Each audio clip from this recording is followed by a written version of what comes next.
Sumainyo ang Panginoon. At sumaiyo rin. Ang mabuting balita ng Panginoon ayon kay San Juan. Papuri sa iyo, Panginoon.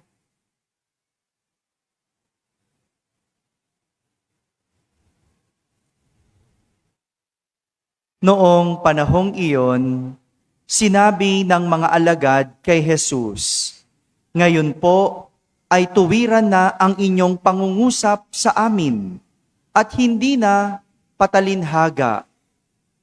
Alam na naming batid ninyo ang lahat ng bagay at hindi na kailangang tanungin ni numan. Dahil dito, naniniwala kaming kayo ay mula sa Diyos." Sumagot si Jesus, "Naniniwala na ba kayo ngayon? Darating ang oras at ngayon na nga na magkakawatak-watak kayo, magkakanya-kanya ng lakad kayo, at iiwan ninyo ako. Gayunmay, hindi ako nag-iisa sapagkat kasama ko ang Ama. Sinabi ko ito sa inyo upang kayo ay magkaroon ng kapayapaan sa pakikipagkaisa sa akin. Mayroon kayong kapighatian dito sa sanlibutan. Ngunit laksan ninyo ang inyong loob na pagtagumpayan ko na ang sanlibutan." Mga kapatid, ang mabuting balita ng Panginoon. Pinupuri ka namin, Panginoong Hesukristo. Maupo ang lahat at makinig sa homilya. Isang magandang gabi po sa inyong lahat. Magandang gabi sa mga nasa barangay, sa mga nasa tahanan at sa lahat ng nasa abroad na nagsisimbabayo online. Isang magandang araw sa inyong lahat. Kahapon, ipinagdiwang natin ang dakilang kapistahan ng pag-akyat ni Jesus sa langit. Nung isang linggo o nung mga nakaraang linggo, halos 2 linggong paulit-ulit si Jesus nagbigay ng kasiguraduhan. Dahil nga, alam niyang siya'y aalis. Saan pupunta? Sa langit. Babalik siya sa Ama.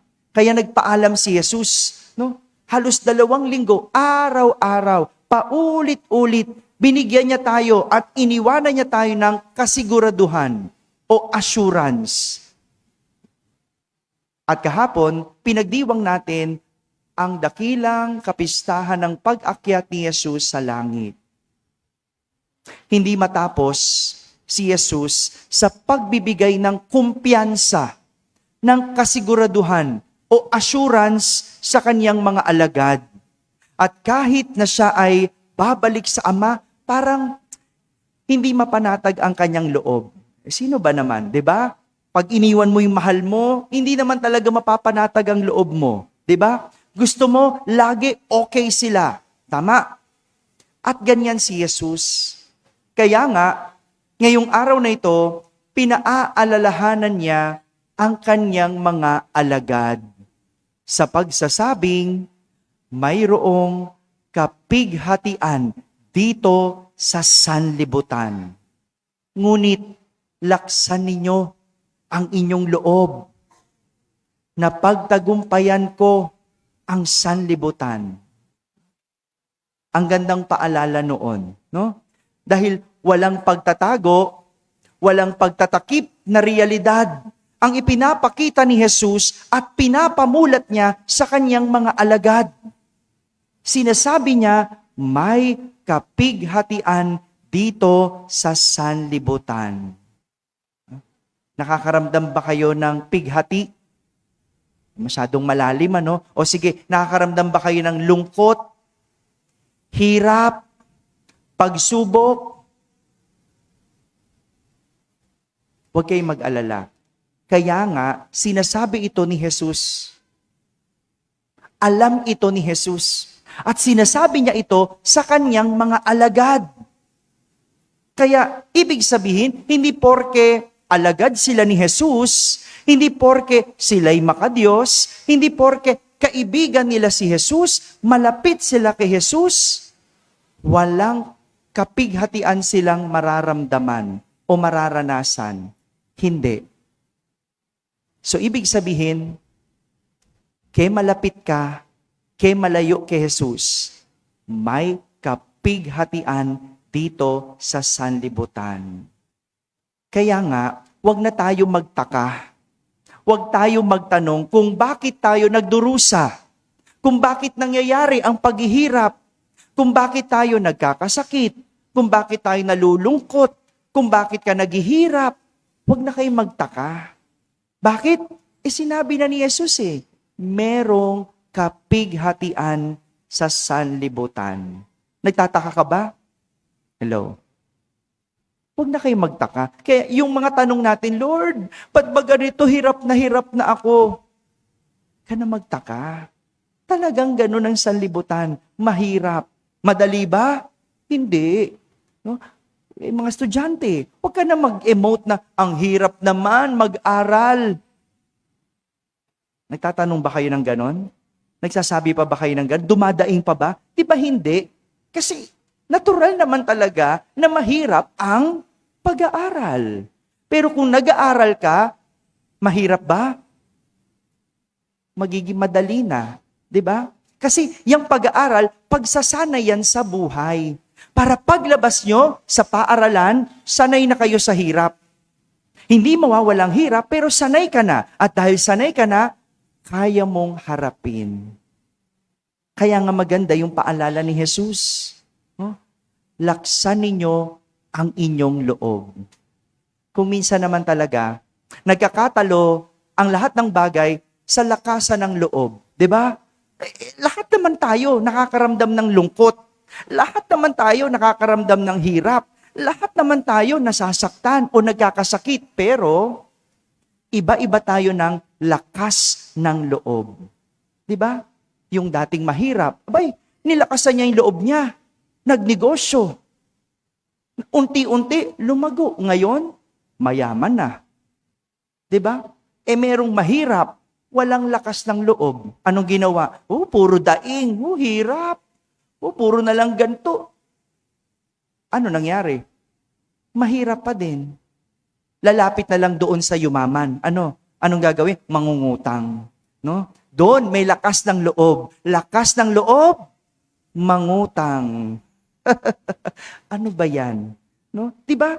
Kung minsan sa buhay, ganun lakasan ng loob. Yung mahirap mag-aral, pare-parehas naman kayong estudyante. Pero lakasan ng loob. Wala akong pambaon, Father Lakasan mo lang loob mo. Pasok lang. Diba? Kakatsaga mong ganyan, sa huli, makakatapos ang pag-aaral. At dahil nakatapos ang pag-aaral, pag gumraduate, batak ka sa hirap. 'Di ba? Pumapasok ka nga sa school ng gutom pero kinaya mo. Dahil nilakasan mo loob mo. Takot ka bang magutom? Hindi na. Kasi sanay ka na Malakas na ang loob mo. At kadalasan ganyan naman talaga, lakasan ng loob. Pero maganda yung huling paalala ni Jesus. Ano sabi niya? Na pagtagumpayan ko na ang sanlibutan. Na pagtagumpayan ko na ang sanlibutan. Sa buhay, kapag gusto mong maipanalo, kanino ka lalapit? Di ba dun sa nagtagumpay? Di ba? Halimbawa, gusto mong yumaman. Gusto mong umasenso. Kanino ka lalapit at hihingi ng tulong? O di syempre, dun sa asensado, dun sa umasenso. Tama? Hello? Tama ba yon? Di ba? Hingi ka, macho, paano ba umasenso? Di ba? Hihingi ka ng tulong, turuan mo nga ako, no? Di ba ganon? Kasi siya yung nagtagumpay. Kapag sa board exam, di ba? Ang hirap ng board exam. Kanino ka mahihingi ng tulong, magtatanong? Di syempre sa nakapasa. Di ba? Hingi ka ba ng tulong sa bumagsak? Hello? Ano itutulong sa'yo nun? Siya nga, hindi nagtagumpay. Tama? Di ba? Lalapit ka, pre, ano bang advice mo dyan? Paano ba pinapasa itong CPA board exam? Paano ba maging lawyer, tulungan mo nga ako. Di ba? Di ba ganon? Kapag may problema kayong mag-asawa, kanino ka lumalapit at humihingi ng tulong? Ha? Sa biyanan. Siguraduhin mo yung biyanan mo, hindi hiwalay. Ha? Di ba? Lumalapit ka doon sa yung matagal nang nagsama o yung may karanasan. Hindi ba? Yung napagtagumpayan lahat ng hirap. Di ba? Doon ka hingi ng tulong eh. Kung ikaw ay may sakit, halimbawa, cancer, kanino ka lalapit? Oo, sa doktor. Pero di ba doon sa yung cancer survivor, di ba? Paano bang ginawa mo? Anong ininom mo? Kanino kang doktor nagtanong? Di ba ganon? Kasi siya yung nagtagumpay. At ganyan ang tinuturo sa atin. Sinasabi ni Jesus na pagtagumpayan ko na ang sanlibutan. Ibig sabihin, anumang kapighatian, anumang hirap sa buhay, anumang sakit, kanino lalapit? Kay Jesus, sa nagtagumpay sa buhay. Ano ang iyong kapighatian? Kung titignan natin, naku, nakakaiyak at nakakalungkot ang nangyayari. Tama? No, para bang, ano ba ito? Kanino ba tayo lalapit? No? Sino mahihinga natin ng tulong? Parang pare-pareha sila eh. 'Di ba? May papanalo ba tayo ng mga inaasahan natin? Parang hindi. Kaya nga anong gagawin natin? Mapapadasal na lang tayo. Lord, tulungan mo naman ang aming bansa. Yung inaasahan naming magpapanalo sa amin, hindi naman ikaw ang nilalapitan. Sino? 'Di ba? Di yung politikong nagsimula rin ng gulo. Nakakalungkot, kakaunti pa sila. Yung inaasahan natin na sana makakaayos ng problema, kakaunti pa. At sinong kinakampihan ng maraming tao? Yung mga gumagawa ng kalokohan, gumagawa ng kasamaan. Iyan pa ang nasusuportahan. Tapos, dadaing-daing ka ng kapighatian. Dadaing-daing ka ng kahirapan. Kinampihan mo eh. Sinuportahan mo. Sino? Yung gumawa ng kasamaan. Hay, bakit nga ba ganito?